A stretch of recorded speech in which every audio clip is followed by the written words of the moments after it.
In this first demo, we're going to add an insert method now to our pyrepo.js module, and we'll add the post method inside of our index.js.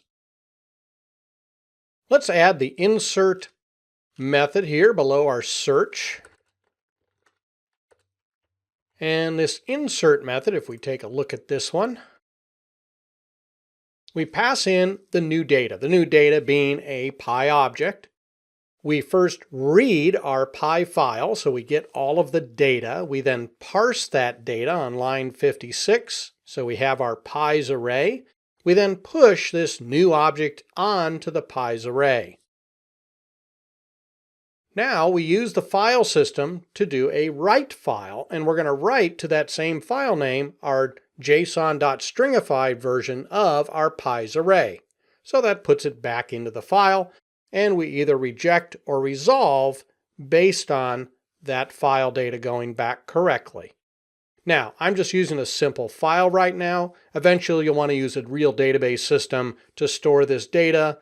Later on in this path, other courses will introduce you to using those other database systems like MongoDB, for instance. Let's go over to our index.js file, and we're going to add a little bit of what's called middleware. So we were kind of introduced to the use method a little bit earlier.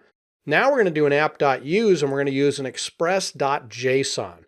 What we did earlier is we used the use to insert the /API/ into the path. Now we're using this to say, hey, by the way, I want to be able to support somebody passing JSON data to me. Remember, all we've done so far is passed either a simple ID like a number, or we passed in some search values on the request object. Now we want to have some JSON data passed into us via the body of the data coming in.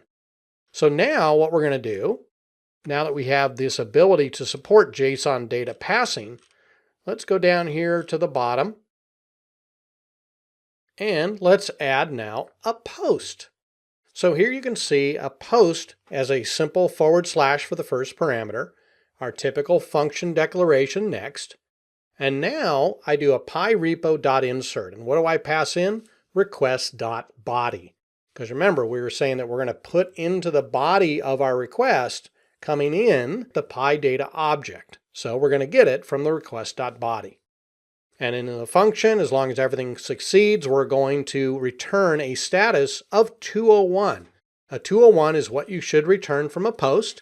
201 means the data was created. So if everything's successful, we pass back a 201, which says the Py has been added, and we actually pass back the Py data. So even though it may look the same right now, eventually you may have some other things that maybe need to be returned, like a new ID or something.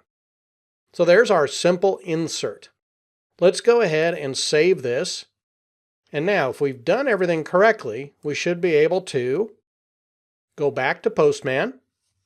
We're now then going to drop this down and go to a post this time. In the body, I'm going to insert a new Py object. Now I'm passing in, as you can see here, the ID, the name, the whole price, the slice calories, and an image URL. I'm passing all of that to the post. Now with the post, we don't need any other parameters. It's simply our normal HTTP localhost :5000/API. And then this body that I put here is going to be passed in. Let's go ahead and send that. If everything worked okay, as you can see here, we get a status of 201 created back, and we can see the data being returned in our JSON envelope. If we go back to Visual Studio and open up our assets and open the py.json, you can see that if I format this and I go down to the very bottom, we now have that new data that we just posted.